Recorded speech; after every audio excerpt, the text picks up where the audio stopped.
마음을 다한 사랑으로 하나 되게 하소서 하는 제목입니다. 바울의 선교에 절대로 잊을 수 없는 인물 몇몇이 있지요. 그 중에 한 사람 디모데랍니다. 자, 오늘은 본문에 나와 있는 그 디모데 그리고 에바브로디도를 중심으로 이 관계 중심 우리의 신앙의 삶에 대해서 함께 말씀을 나누면서 은혜를 받고 싶습니다. 자, 먼저 디모데입니다. 디모데는 외할머니 유니게와 그의 어머니 로이스에게서 신앙을 유업으로 이어받았습니다. 사도 바울은 이 디모데에게, 당신의 이 바울 서신이죠. 그 마지막 편지, 그 중에 하나가, 이제 그 마지막 편지가 목회 서신인데, 디모데 후서 1장에서 이렇게 표현을 했답니다. 1장 3절부터 5절 제가 읽어드리겠습니다. 내가 밤낮 간구하는 가운데 쉬지 않고 너를 생각하여 청결한 양심으로 조상적부터 섬겨오는 하나님께 감사하고, 이 디모데가 말이죠. 청결한 양심으로 그렇게 섬겨온 것을 감사한다. 그 말입니다. 너의 눈물을 생각하여 너 보기를 원함은 내 기쁨이 가득하게 하려 함이니 이는 내 속에 거짓이 없는 믿음이 있음을 생각합니다. 이 믿음은 먼저 내 외조모, 외할머니 로이스와 내 어머니 유니게 속에 있더니 내 속에도 있는 줄을 확신하노라. 외할머니 로이스와 어머니 유니게에게 있었던 그 거짓 없는 믿음, 그 순수하고 순전한 믿음을 내가 너에게서 본다. 그런 말이죠. 그 외조모와, 그러니까 외할머니와 그의 어머니는 디아스포라였습니다. 루가오니아 지방에 살고 있었는데요. 그 루가오니아 지방의 위치를 잠깐 우리가 좀 생각해 볼게요. 사도 바울이 1차 선교 여행 때에, 우리는 이미 다 내용을 아니까 안다는 것을 전제하고 제가 설명을 할게요. 이제 쿠브로 섬에서 배를 타고 저 육지로 올라가잖아요. 그 육지로 올라갔던 그 지역이 밤빌리아 지역입니다. 그 밤빌리아 지역에 육지에 도착하자마자 이제 마가가 떠나버렸잖아요. 그리고 이 바울과 바나바 일행이 쭉 위로 올라가서 안디옥이라는 지역에 가서 복음을 전해요. 그 지역이 비시디아 지방입니다. 그리고 그 안디옥에서 복음을 전하고 그 다음으로 간 도시가 이고니온입니다. 근데 그 이고니온은 비시디아 지역이 아니라 바로 루가오니아 지방이라는 거예요. 그래서 이고니온과 그 다음에 루스드라, 그 다음에 더베까지 요 지역이 루가오니아 지방이고요. 제가 여러분에게 이 사도행전을 강의할 때에 산맥을 넘어가면 바울은 자기의 고향인 다소에 갈 수 있는데 산맥을 넘어가지 않고 뒤로 돌아갔습니다 라고 설명을 드렸지요. 그 산맥을 넘어가면 길리기아 지방입니다. 그러니까 이 사도 바울은 길리기아 지방에 살고 있었던 디아스포라 출신이었다면 이 유니게와 로이스 이 가족은, 이 여인들은 그 산맥을 넘어가는 루가오니아 지방의 디아스포라였다는 것입니다. 이제 사도가 두 번째 선교 여행을 할 때에 이제 수리아 안디옥에서 이제 이 바나바와 헤어지고 북쪽으로 올라갔죠. 그 북쪽으로 올라가면 다메섹에 있는 수리아 지방입니다. 그리고 이 수리아 지방을 쭉 지나서 올라가서 이제 가는 길에 교회들을 돌보죠. 우리가 아는 대로 그 다마스커스를 이 중심으로 한 바벨론 지역은 베드로가 전도를 해요. 많은 사람들이 그곳에 가서 복음을 전하기도 합니다. 이제 쭉 올라가서 딱 터키 이쪽 소아시아 반도에 돌아가는 바로 길리기아 지방이 있는데 자기의 고향인 다소에 타르수스에 가서 복음을 전하지요. 그리고 이제 그 산을 넘어가면 뭐가 있어요? 더베가 있어요. 더베가 어디죠? 바로 루가오니아 지방입니다. 자, 그러면 그 더베를 지나고 만나는 곳이 이들의 고향이었던 디모데의 고향이었던 루스드라를 만나게 돼요. 그 루스드라에서 바울과 실라는 디모데를 픽업해서 함께 선교를 떠납니다. 바울과 실라가 디모데를 픽업하여 그 다음 지방 이고니오로 가게 되는 그 과정을 기록한 사도행전의 저자 누가는 이렇게 기록해 놓았답니다. 사도행전 16장 1절 이하 3절입니다. 바울이 더베와 루스드라에도 이름에 거기 디모데라 하는 제자가 있으니 그 어머니는 믿는 유대 여자요 아버지는 헬라인이라. 디모데는 루스드라와 이고니온에 있는 형제들에게, 왜 이고니온인지 이제 아시겠죠? 루가오니아 지방에 속해 있는 도시이기 때문에. 그래서 이고니온까지 이렇게 연결되어 있는 거예요. 그 루스드라와 이고니온에 있는 형제들에게 칭찬받는 사람이니 바울이 그를 데리고 떠나고자 할 때 그 지역에 있는 유대인으로 말미암아 그를 데려다가 할례를 행하니 이는 그 사람이 그의 아버지는 사람들이 그의 아버지는 헬라인인 줄 다 알미로라. 잠깐 여기서 우리가 이제 생각해보고 지나가고 싶은 것은 아버지가 헬라인이에요. 그리고 어머니는 유대인입니다. 사도 바울은 디아스포라지만 어머니 아버지 다 유대인이었죠. 그러니까 그 사도 바울은 어렸을 때부터 할례를 받았을 뿐 아니라 이 전통적인 유대인으로 교육을 받지 않습니까? 그런데 이제 이 디모데는 그렇지 않았다는 거예요. 할례를 그때까지 안 받았다는 거예요. 청년 때까지. 아버지가 헬라인이라는 사실 때문에. 그러니까 이제 오늘날 우리말로 따지면 이들은 이민자죠. 이민자예요. 그러니까 이민자인데 그 땅에 살고 있던 헬라 사람과 그의 어머니가 결혼해서 낳은 아들이라는 말이에요. 그 어머니에게서 신앙을 배웠죠. 할머니 품에서 신앙을 배웁니다. 어린 아이들이 이렇게 외국인 그 아버지가 유럽인이 혹은 중국인이고 엄마가 한국인이면 보편적으로 아이들은 다 한국말 배워요. 제가 이제 만나는 그 대만 사람도 아버지는 중국 사람이에요. 엄마가 한국 사람이에요. 그러니까 그 의정부 출신인데, 그런데 아이들이 한국말을 너무 잘해요. 그렇다고 중국말을 못하는 것도 아니에요. 중국말도 해요. 영어도 해요. 그래서 내가 물었죠. 어떻게 둘이는 대화를 하냐 그랬더니 그 영어로 이 가족이 대화를 한답니다. 그 디모데를 데려다가 할례를 합니다. 이유는 그들이 앞으로 그 선교 여행을 할 때에 유대인 디아스포라들이 이 이방인을 데리고 다닌다, 할례도 없는 자를 데리고 다닌다라고 그렇게 비난하는 것을 비난받는 것을 이렇게 거부하기 위해서, 그래서 사도 바울은 그를 데려다가 이제 할례를 하게 한 것입니다. 자, 사도 바울이 1차 선교 여행 때에 그 루스드라에서 복음을 전했던 그 내용이 사도행전 14장에 기록이 되어 있는데요. 이제 그 내용을 먼저 우리가 이해해 볼 필요가 있어요. 왜냐하면은 사도 바울이 어떻게 해서 디모데를 픽업할 수 있었던가를 이해하기 위해서 말이죠.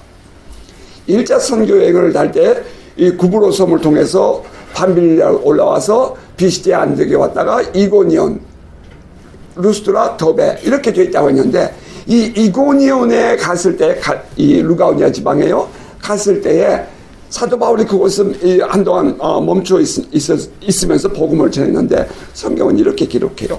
두 사도가 오래 있어 주를 힘입어 담대히 말하니 주께서 그들의 손으로 표적과 기사를 행하게 하여 주사 자기 은혜의 말씀을 증언하시니. 사도행전 14장 3절이에요. 표적과 기사로 주께서 주의 손으로 그들 가운데 행하게 하셔서 그들에게 복음을 전하게 해요. 자, 그랬더니 유대인들이 말이죠, 이제 예수를 믿는 사람이 발생하게 되는 거예요. 그러니까 이제 그 안에서 예수를 메시아라고 믿는 사람과 믿지 않는 사람 사이에 분란이 생깁니다. 갈라져요. 그랬더니 그 예수를 그리스도로 받아들이기를 거부하는 유대인들이 사람들을 또 충동하죠. 그래서 이제 돌을 들고 쫓아와서 이 사도 바울과 그 일행을 치려고 그래요. 이방인과 유대인과 그 관리들이 두 사도를 모욕하며 돌로 치려고 달렸더니 그들이 알고 도망하여 루가오니아의 두 성 루스드라와 더베와 그 근방으로 가서 거기서 복음을 전하니라. 성경은 그렇게 기록합니다. 도망을 쳤어요. 그들이 폭도같이 몰려오니까. 그리고 그들이 이제 그 이웃성이었던 루스드라로 가죠. 자, 루스드라에 갔어요. 근데 그곳에 갔더니 발을 쓰지 못하는 한 사람이 앉아 있는 거예요. 그 사람은 나면서부터 거시도 못하게 됐어요. 걸어본 적이 없는 사람이었어요. 그런데 사도 바울이 복음을 전할 때에 그 사람이 바울을 아주 유심히 쳐다보는 거예요. 그때 사도 바울의 마음에 감동이 일어나죠. 그 사람이 구원을 받을 만한 믿음이 있는 것을 보게 됩니다. 그래서 사도 바울이 큰 소리로 내 발로 일어서라 이렇게 말합니다. 그랬더니 그 사람이 일어나서 걷게 되었죠. 이 사도 바울이 이 안전뱅이를 걷게 하는 모습을 보면서 그 지방 사람들이 루가오니아 지방 사투리로 말하기를 저는 스스와 헬메스가 그 그리스의 신들이 인간의 몸을 입고 이 땅에 온 사람들이다 하면서 이제 사람들이 웅성웅성 모이며 제사를 드리라고 하죠. 그랬더니 사도 바울이 막 그들을 만류하면서 나는 너희와 똑같은 사람이다. 그러면서 이제 그들을 만류하죠. 그들은 그 바나바를 제우스 신이라고 얘기를 하고 말을 하는 신이다 이렇게 사역을 하는 신이다. 그래서 헬메스 철학의 신이죠. 헬메스라는 이름을 붙여주면서 바울을 그렇게 불렀답니다. 루스드라에서 있었던 일이에요. 그랬더니 많은 사람들도 예수를 믿게 되지요. 그 표적과 기사와 그런 기적을 보면서. 그래서 많은 무리들이 이제 그 귀부인들이 예수를 영접을 해요. 많은 사람들이 예수를 영접해요. 그때에 외조모 루이스와 그의 어머니 유니게도 그리고 그의 아들이었던 디모데도 예수를 믿게 되었을 것이다 라고 모두가 다 그렇게 인정을 합니다. 보편적으로. 자, 루스드라에서 이러한 기적이 일어나며 복음의 열매가 맺히게 되자 또다시 멀지 않은 곳에 있는 안디옥과 그 이고니온에서 말이죠. 유대인들이 쫓아옵니다. 그리고 복음을 전하는 이 바울과 그의 일행을 방해해요. 유대인들이 안디옥과 이고니온에서 와서 무리를 충동하니 그들이 돌로 바울을 쳐서 죽은 줄로 알고 시외로 끌어내치니라. 거기서 말하는 시외라는 것은 성밖을 말하는데 시신들을 버리는 쓰레기장을 의미합니다. 시신들을 버리는 공동묘지 쓰레기장이에요. 근데 그곳에 지금 이 사도 바울을 죽은 줄 알았다 버렸단 말입니다.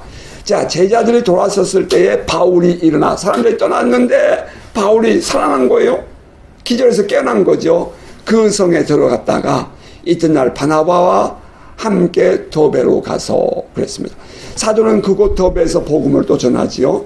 제자들을 삼은 후 다시 이제 돌아왔던 길로, 그러니까 왔던 길로 돌아가면서 이제 더베의 성도들, 그리고 루스드라의 성도들, 그리고 이고니온, 안디옥 성도들을 도와보고 격려해주고 우리가 복음을 전하다 보면 이러한 박해를 받는 것은 마땅하다. 그렇게 뭐 위로해주고 이제 그는 쭉 아래로 내려와서 다시 밤비리아에서 배를 타고 그리고 이제 이 아달리아로 통해가지고 돌아가게 됩니다.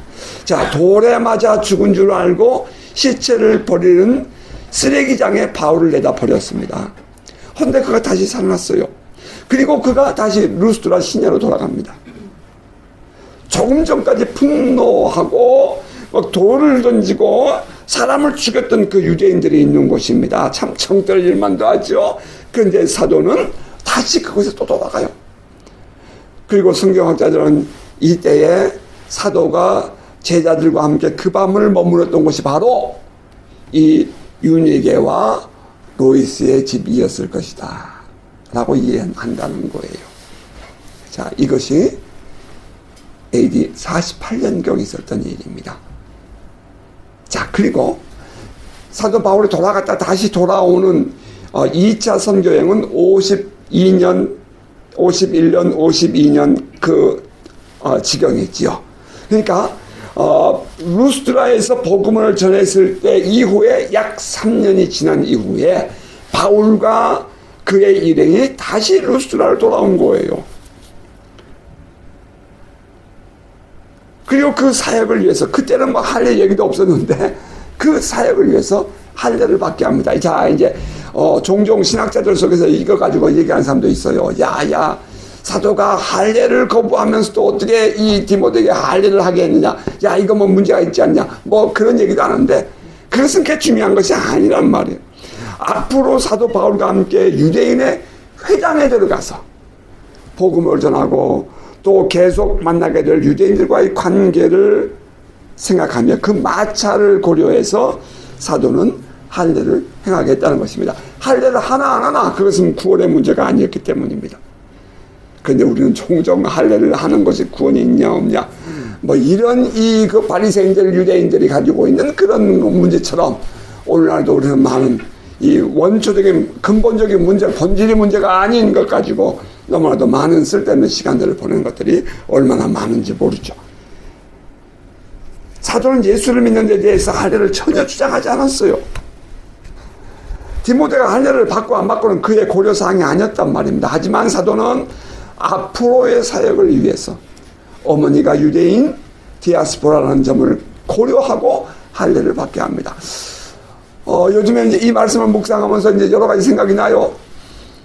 우리 한국에서 옛날에 이렇게 이 절에 다니다가 사찰에 다니다가 예수를 믿은 할머니 할아버지를 만나면 전달하면 목사님이 집에 신방을 가면 이렇게 인사를 해요. 합장을 하고. 그러면 아유 집사님 그렇게 하지 마세요. 아니 연세가 높으니까 옛날에 배웠던 것처럼 인사할 때 꼭 이렇게 인사를 한단 말입니다. 아니 그렇게 하지 마세요. 그 미신적이에요. 그거 잘못됐어요. 그런데 이 무슬림 지역에 가서 이렇게 이 복음을 전하다 보면 그들이 머리에 쓰는 거 있잖아요. 이게 쓰는 거. 우리 한국 사람들은 그거 쓰면 마음대로 것처럼 펄펄 뛰는데 그것이 그들의 전통적인 의상이란 말입니다. 인도는 어때요? 인도도 이렇게 점을 찍고 그들의 옷을 입거든요.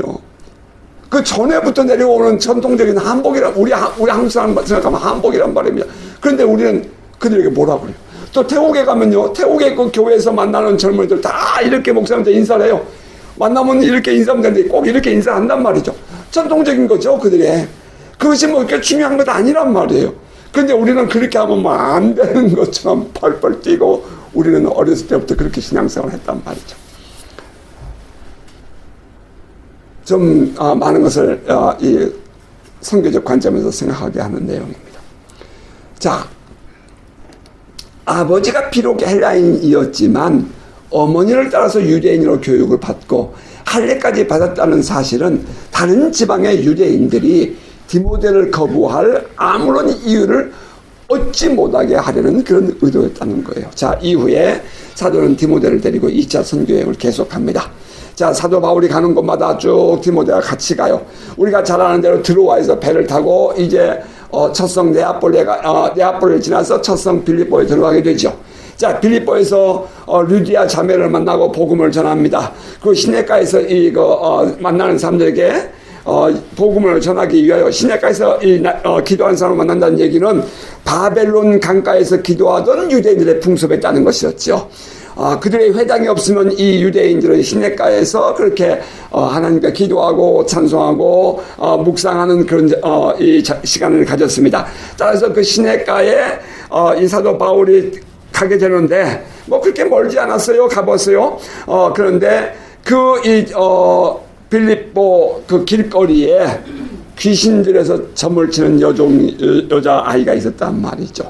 그런데 그 여자아이가 귀신 들려가지고 사도 바울이 지나갈 때마다 소리를 지르는 거예요.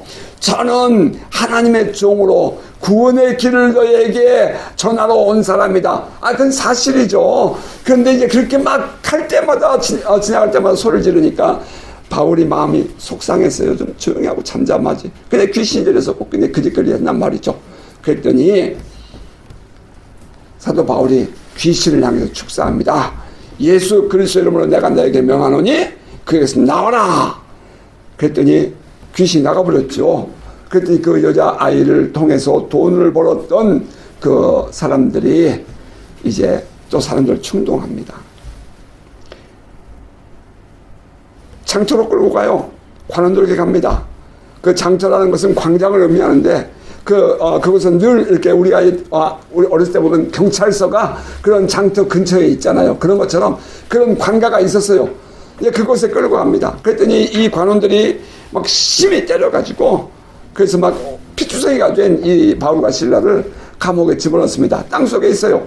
그 땅속에 이 감옥에 집어넣었는데 한밤중에 기도하고 찬송할 때에 지진이 일어나서 그들의 모든 손발이 풀리게 되죠. 그래서 그 사건으로 그 감옥의 간수장과 그 가족이 예수를 믿습니다. 자, 빌립보에서 그러한 일이 일어났을 때에 디모데가 동행을 해요. 자, 그리고 이제 그 빌립보에서 이 관원들이 높은 사람들이 이 바울이 로마 시민이라는 사실을 알고 놀래가지고 이 마을을 떠나라고 이렇게 요청하죠. 그러니까 바울이 그 일행과 함께 가는 곳이 그 다음에 데살로니가입니다. 데살로니가에 갔어요.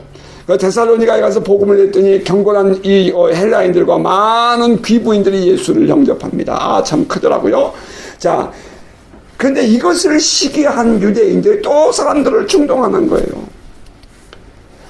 기록한 사도행전 17장 4절 이하는 이렇게 기록합니다. 그 중에 어떤 사람 곧 경건한 헬라인의 큰 무리와 적지 않은 귀부인도 고난을 받고 바울과 실라를 따르나 그러나 유대인들은 시기하여 내용이 이거예요. 시기가 나서는 거예요. 저자의 어떤 불량한 사람들을 데리고 때를 지어 성을 소동하게 하여 야손의 집에 침입하여 그들을 백성에게 끌어내려고 찾았으나 자, 이제 발견하지 못하니까 야손과 그 형제들을 끌고 읍장에게 가죠. 그리고 이제 그들이 이들은 천하를 어지럽힌 사람들이다. 우리가 받아들이지 못할 이 얘기를 한다. 그러면서 저들은 말하기를 우리는 가이사를 우리의 왕으로 섬기는 자들인데 가이사가 우리의 황제인데 저들은 또 다른 임금이 있다고 왕이 있다고 말을 하니 그가 예수라고 말하고 다닌다. 그랬더니 이 읍장이 말이죠.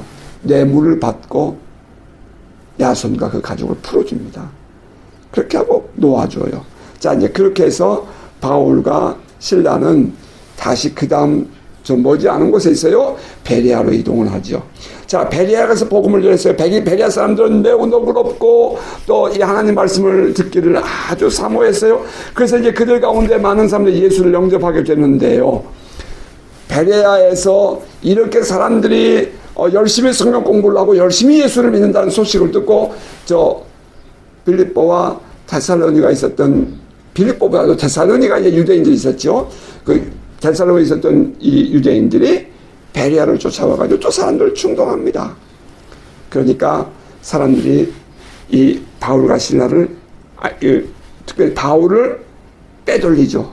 빨리 가라고 피난 가게 하고 이 바울은 실라와 디모데를 베레아에 놔두고 자기 혼자 떠나게 됩니다.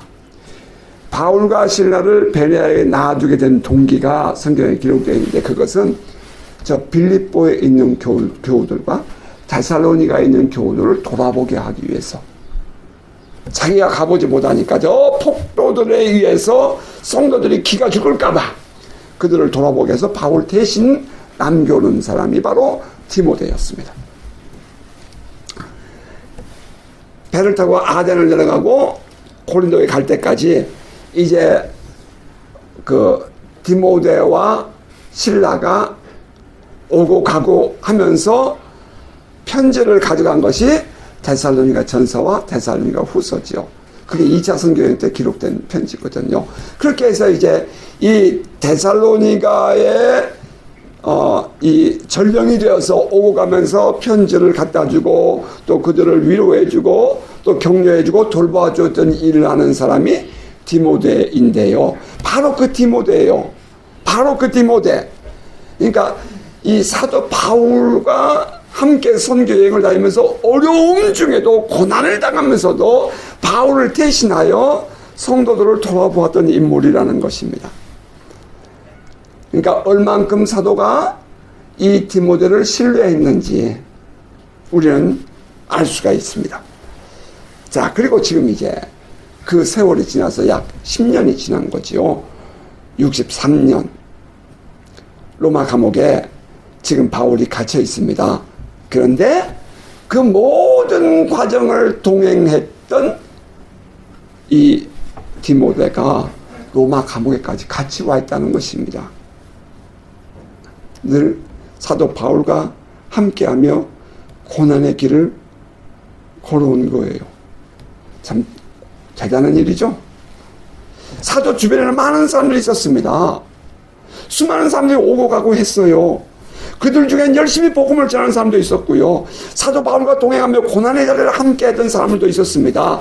그런데 사도는 그들을 향해서 이렇게 표현했다는 거죠. 오늘 빌립보서 2장 21절에 그들이 다 자기 일을 구하고 그리스도 예수의 일을 구하지 아니하되 라고 했다는 거예요.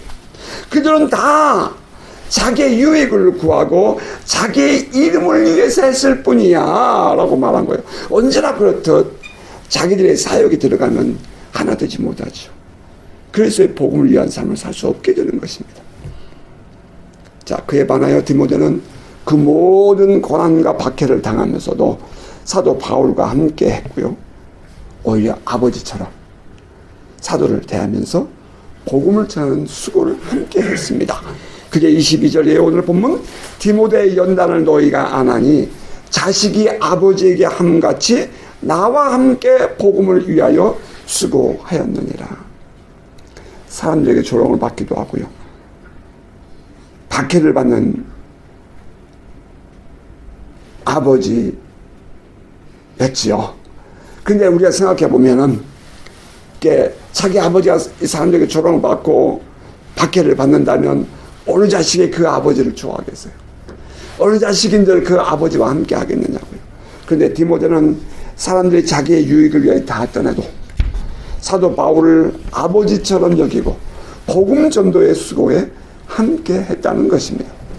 정말 놀랍고 고마운 사람이었습니다. 가히 사도가 내 믿음의 아들이라, 내 사랑하는 아들이라 이렇게 말할 만큼 귀한 그런 그리스도인이요 성도요 그의 제자요 믿음의 아들이었다는 것입니다. 자, 그러니 이제 사도가 가서 돌아보고 격려하며 신앙을 독려해야 할 자리에 디모데를 보내는 것은 지극히 당연한 그런 일이었을 것입니다. 진심으로 그를 믿고 보내는 것입니다. 과연 우리는 어떠한가 돌아봅니다. 정말 우리도 이러한 신실한 사람 되어야 하지 않겠는가 하는 것입니다. 본문 20절에 이렇게 말했죠. 이는 뜻을 같이하여 너희 사정을 진실히 생각할 자가 이밖에 내게 없으며 이 사람밖에 내게 없다. 이밖에 내게 없다. 사도의 아픈 마음이 느껴집니다. 많은 사람들이 있지만 내가 이 사람 한 사람밖에 내가 너희들에게 보낼 만한 사람이 없어. 이런 말이죠. 여러 사람이 있지만 사도의 주변에 말이죠. 여러 사람이 있지만 그러나 막상 이제 그 어려운 환경이 됐을 때에 보낼 수 있는 사람은 한 사람밖에 없다는 거예요. 홀로 남아있는 듯이 외로움을 느끼고 있는 사도의 심정이 점이 옵니다. 이것을 서글프다 해야 할지 아니면 한 사람이라도 남아있으니 감사해야 할지요. 저는 이 말씀을 묵상하면서 늘 디모데를 볼 때마다 마음 깊이 고마워하고 또 진심으로 마음을 다해 신뢰하는 사도의 마음이 느껴지는 듯 했습니다.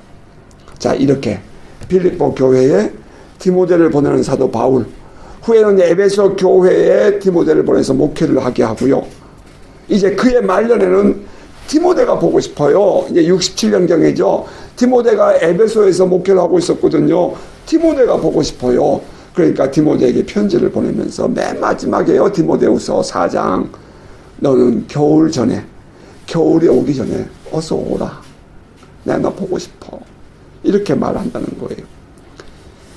사도 바울과 디모데의 관계, 참 아름답고 얼마나 귀한가. 복음 안에서, 복음을 위해서 진정으로 마음을 같이 하는 이 사도 바울과 디모데의 모습을 보게 됩니다. 자, 이제 두 번째 우리가 이제 보게 되는 인물은 에바브로디도입니다. 그는 빌립보 교회의 성도였죠. 이제 우리 성경에 신약 성경에 있다 보면은 비슷한 이름이 또 나와요. 에바브라라는 사람입니다. 에바브라라는 사람은 골로새 교회 목회자였죠. 골로새. 제가 골로새서를 강의할 때 여러분에게 이 에바브라에 대한 소개를 해드린 바가 있습니다. 사도 바울이 에베소 지역에서 복음을 전할 때에 엄청난 기적과 엄청난 이 붕의 역사가 있었지요. 그때에 그곳에 참여했던 사람들 가운데에 에바브라라는 사람이 있었다는 거예요. 그리고 그가 예수를 이 사도 바울을 통해서 영접을 하고 이제 그가 자기 고향에 돌아가서 복음을 전하게 되는데, 그가 이 복음을 전했던 그 지역이 골로새, 히에라볼리, 그리고 라오디게아 그 지역이었던 것입니다. 이 에바브라, 그리고 이 에바브라가 그 지역에 이 골로새 교회를 목회하다가 교회가 율법주의자들과 또 이 영지주의자들에 의해서 교회가 영향을 받게 되자, 또 다른 복음 전도자들 때문에 영향을 받게 되자, 그러자 이제 이 에바브라는 로마 감옥에 있는 사도 바울을 만나러 가죠. 그리고 이 사실을 얘기해 줬더니 사도 바울이 편지를 써서 격려해주고 교훈해주는 내용이 골로새서 편지 아닙니까? 우린 거기까지 우리가 함께 보았어요.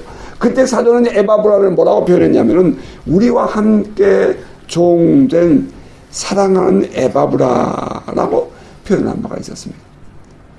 자, 이제 이름이 에바브라 디도지요. 이번엔 뒷부분 디도입니다. 디도라는 사람도 있었어요. 그런데 헬라인입니다. 갈라디아에서 보면 그런 헬라인으로 할례를 받지 않았지만 사도 바울과 함께 예루살렘 공회 1차 선교여행 이후에요, 예루살렘 공회까지 함께 동행했던 사람이었던 사실을 우리가 알 수 있습니다. 자, 디도는 헬라인이에요? 이방인이에요? 그런데 그가 예수를 일찍이 영접을 해서 사도 바울을 따라다니면서 그렇게 하고 사도 바울과 함께 이제 선교여행을 쭉 다닙니다. 1차 선교여행 때 만난 사람이에요. 그렇게 해서 그가 예루살렘 공회까지 가게 되는데, 예루살렘 공회에 갔더니 예루살렘에는 거기는 전부 다 유대인들만 오는 곳이잖아요. 그런데 그곳에 이 이방인 디도가 왔다는 사실이 그들을 흥분시켰잖아요.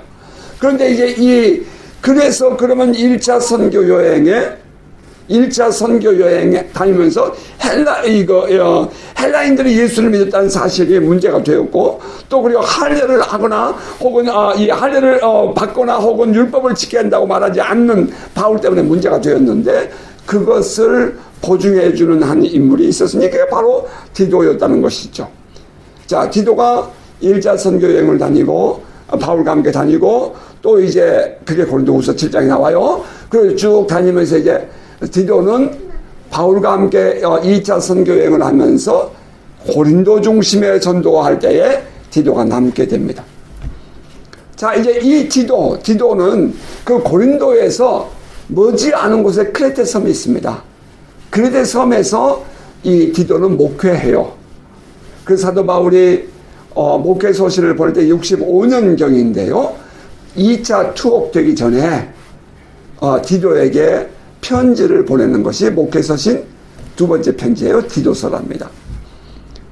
그 편지에 보면은 내가 이번 겨울은 니고볼리에서 보낼 터이니 너도 니고볼리로 오너라. 내가 너가 보고 싶다. 라고 표현을 해요.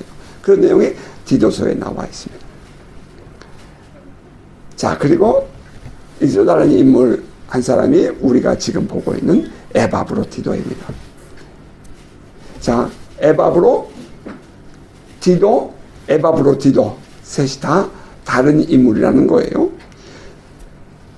에바브로디도는 로마 감옥에 묶여있는 사도를 위해서 빌립보 성도들이 헌금한 돈을 가져온 사람이에요. 그러니까 아무나에게 그렇게 중요한 일을 맡기지 않죠. 더군다나 그 시대에. 에바브로디도는 빌립보 교회 성도들에게 인정을 받고 존경을 받는 사람이었을 뿐 아니라 사도 바울에게도 늘 마음을 같이 나눌 만한 사람이었다는 겁니다.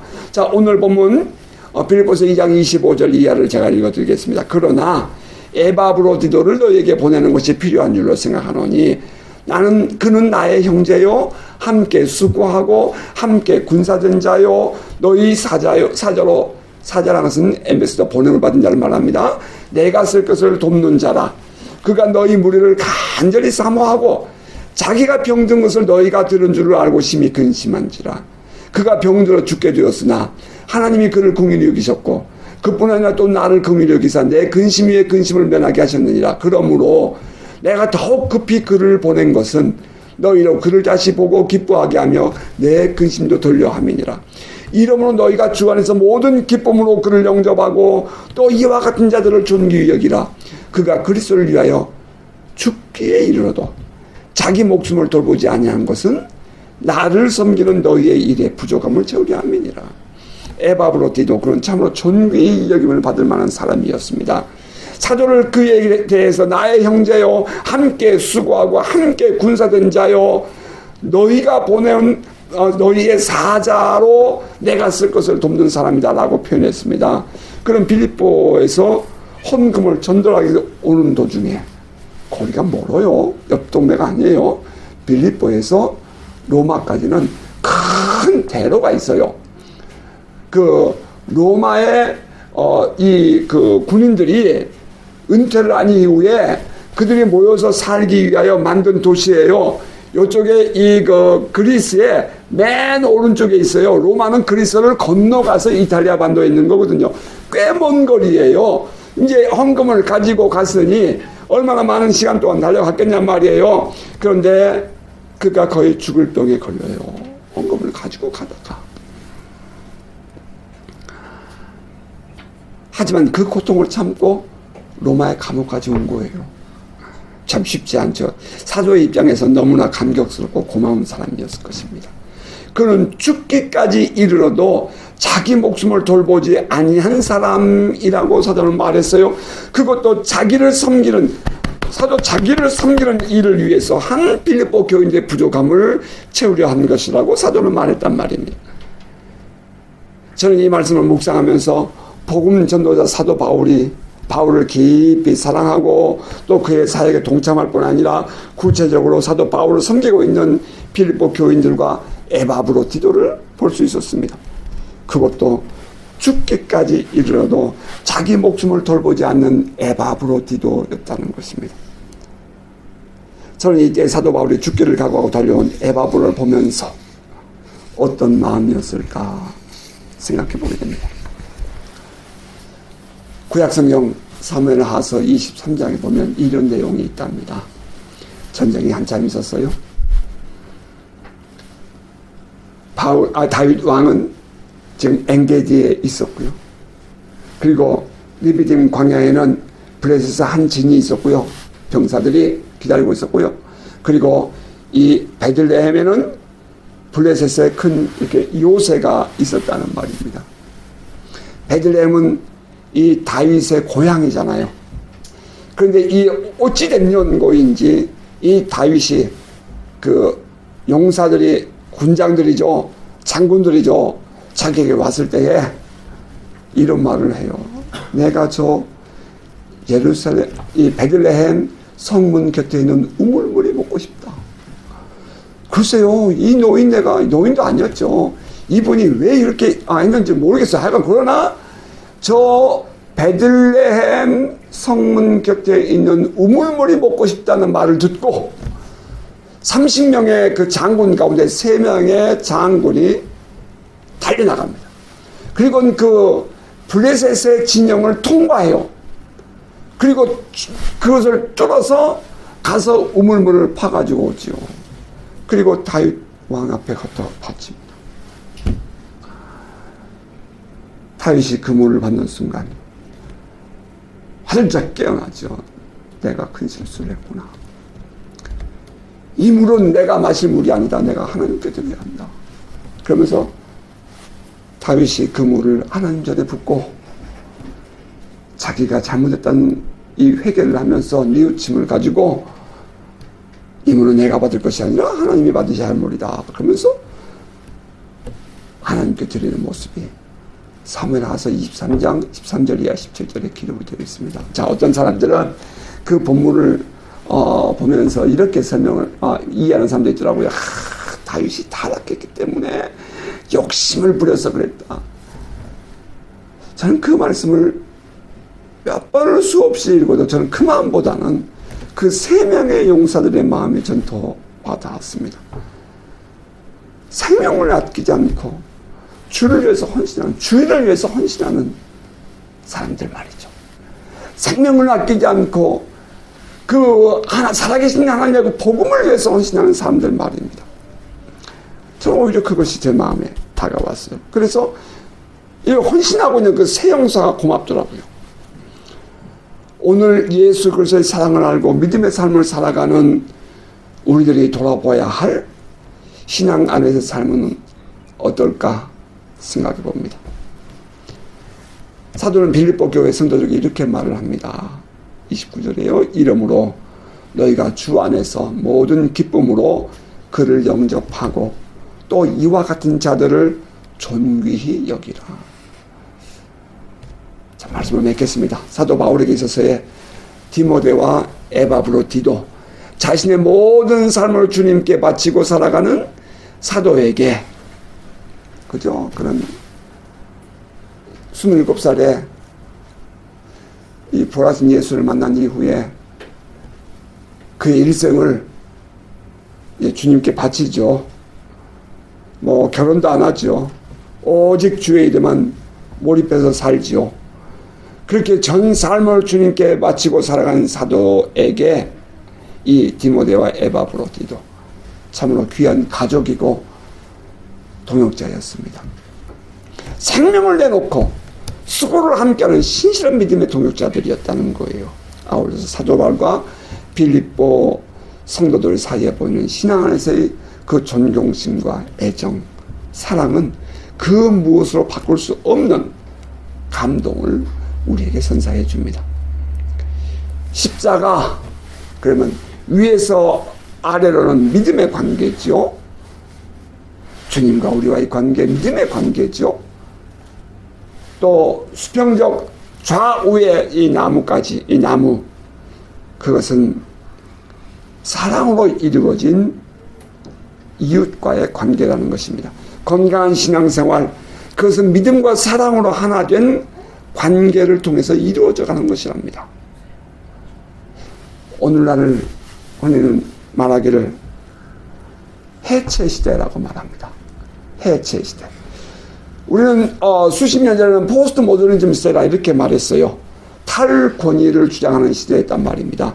그런데 오늘날은 PC, Political Correctness, 그러니까 정적인 공정성이라고 표현하는데요. 그 Political Correctness, PC 시대라고 말해요. 여기서 말하는 이 PC 시대는 정적 차별을 금지하며 공정성을 유지하자 이런 말이에요. 우리 뉴질랜드가 굉장히 앞서가는 나라예요. 그런 면에서는. 그래서 동성애도 뭐 허락을 하고, 혹은 인종차별을 반대하고, 혹은 또 뭐 낙태를 허락을 하고, 막 그 모든 것들이 다 이 PC의 영향입니다. 그런데 사실 그것은 권위를 해체하고, 또 관계를 해체하고, 사회의 모든 기존의 질서를 해체하자는 그런 주장이라는 것입니다. 이게 이제 이 사회, 이 전 세계가 지금 몰아치고 있는 그런 사상적 흐름이에요. 지금 전 세계의 그런 사상적 분위기, 모든 것을 해체하자. 그런 이 시대에 그것이 그들의 신앙이 되어 있어요. 그런데 그러한 오늘날의 이 시대에 우리들의 신앙, 우리들의 삶, 우리는 어떻게 신앙생활을 해야 할 것인가? 다시 한번 돌아보게 됩니다. 하나님의 권위도 해체하고, 탈권위에서 가장 궁극적인 목표가 뭐예요? 하나님의 권위를 무시해버리는 거예요. 하나님이 없다 하는 자들이잖아요. 그래서 하나님은 죽었다 하는 이 버스 광고를 세계에서 4번째로 붙였던 나라가 이 뉴질랜드 아닙니까? 그 정도로 이 타락해 있는 이 사상적 이 흐름 속에서, 이러한 속에서 정말 우리가 지켜내야 할 우리의 신앙. 그래서 그들은 말하기를 교회도 해체해야 된다는 거예요. 오늘 우리가 잘 아는 공개, 교회를 핍박하고 막 박해하고 또 뭐 전 세계적으로 그렇게 하는 그 모든 흐름 뒤에 들어있는 게 뭐예요? 빛이에요, 빛이에요. 그래서 교회도 해체해야 된다. 그 권위도 해체된다. 이렇게 해야 할 때에 정말 우리가 신앙에서 우리가 지켜야 할 신앙은 과연 무엇인가? 하나님을 하나님 되게, 교회가 교회 되게, 예배가 예배 되게 회복되는 그 자리에 우리가 서야 하지 않겠는가 하는 것입니다. 하나님을 하나님 되게 인정하고 교회가 교회 되게 예배가 예배 되게 해야 비로소 우리들의 정체성을 회복하고 참된 신앙인의 부흥을 맞이하게 될 것입니다. 자, 바라기는 사회가 어지러울수록 더욱 믿음을 굳게 잡고 신앙 안에서 복종에 살아가는 귀한 성도 되시기를 주님의 이름으로 축복합니다.